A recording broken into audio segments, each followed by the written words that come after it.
Assalamualaikum warahmatullahi wabarakatuh. Alhamdulillahirabbil wahdahu wassalatu wassalamu ala asrofil anbiya wal mursalin wa ala alihi washabihi wasallam ajma'in. Puji syukur kita harapkan kehadirat Allah Subhanahu wa taala yang telah memberikan kita nikmat kesehatan, nikmat kesempatan sehingga saya bisa menjelaskan tentang hukum pajak pada hari ini. Sholawat bertangkaikan salam hari kita junjung tinggi kehadirat Allah di Muhammad Sallallahu Alaihi Wasallam yang telah membawa kita dari alam jahiliyah menuju alam yang terang benderang saat ini. Perkenalkan, nama saya Raihni Aryangga dari Fakultas Hukum Universitas Syah Kuala. Tahun ajaran 2019 NPM 19031010102080. Di sini saya akan menjelaskan tentang hukum pajak. Hukum pajak itu memiliki beberapa pengertian, yaitu pajak dan hukum pajak. Pajak ialah kontribusi wajib kepada negara yang terutang oleh orang pribadi atau badan yang bersifat memaksa berdasarkan undang-undang dengan tidak mendapatkan imbalan secara langsung dan digunakan untuk keperluan negara untuk kemakmuran rakyatnya. Sedangkan hukum pajak itu adalah sekumpulan peraturan yang mengatur hak dan kewajiban serta hubungan antar wajib pajak dan pemerintah selaku pemungut pajak. Adapun kedudukan hukum pajak itu yang terbagi menjadi dua, yaitu material dan formil. Material itu yaitu mengatur materinya seperti subjek, objek, tarif. Contohnya terdapat di dalam Undang-Undang Nomor 7 1983 Jo Undang-Undang Nomor 36 Tahun 2006 atau PPH. Sedangkan formil itu yaitu mengatur acaranya, cara menetapkannya, cara membayarnya, cara melapornya, dan lain-lain.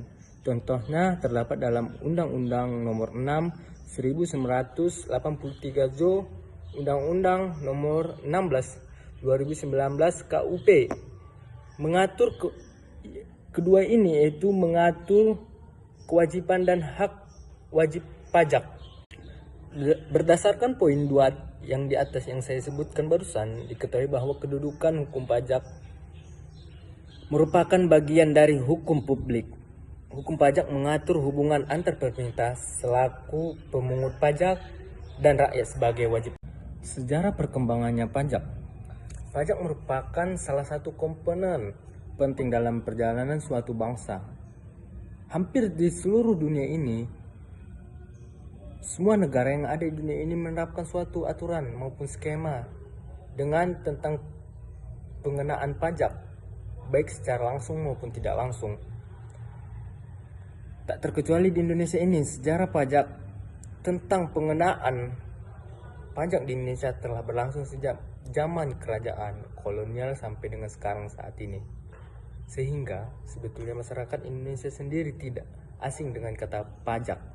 Namun karena pengenaan tiap-tiap zaman berbeda dan di era sebelumnya cenderung merugikan masyarakat, akhirnya menimbulkan sifat resistance terhadap pajak itu sendiri. Seperti apa pengenaan pajak dari masa ke masa di Indonesia? Berikut saya akan jelaskan yang saya ketahui. Yang pertama yaitu di era pra-kemerdekaan, dari masa kerajaan sampai penjajahan.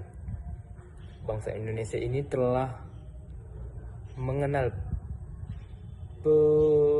pemungutan sejenis pajak. Bahkan sebelum dijajahnya oleh bangsa Eropa dan Jepang, masyarakat telah mengenal peti, yaitu pemungutan sejenis pajak yang bersifat memaksa.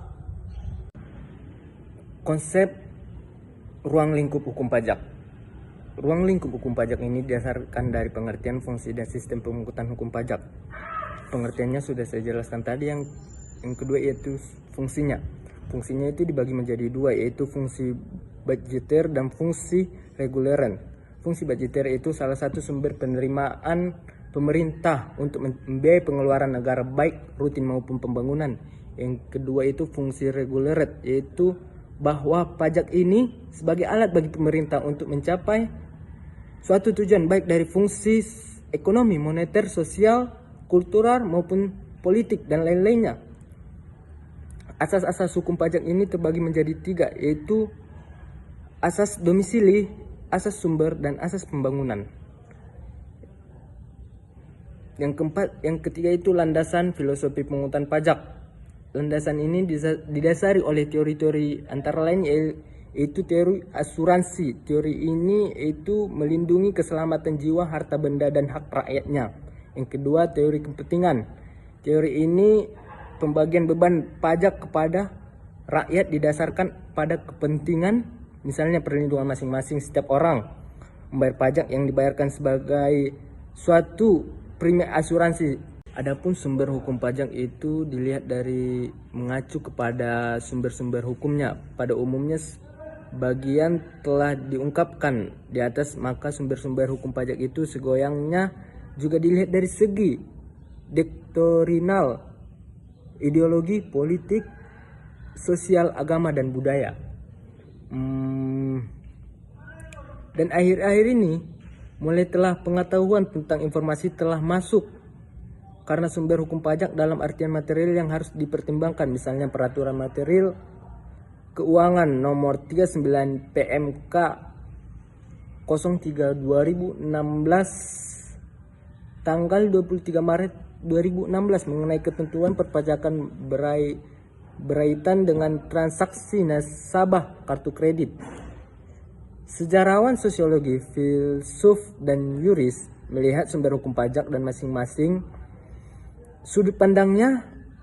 Bagi sejarawan dan sosiologi, sumber hukum pajak berawal dari gejala sosial, baik berdampak positif maupun negatif, seperti Perang Kemang, Bukit Tinggi 1908, dan kasus Parade di Nias. Oleh karenanya, menggunakan istilah sumber hukum pajak dalam arti sumber tempat orang-orang untuk mengetahui hukum pajak dan historis perpajakan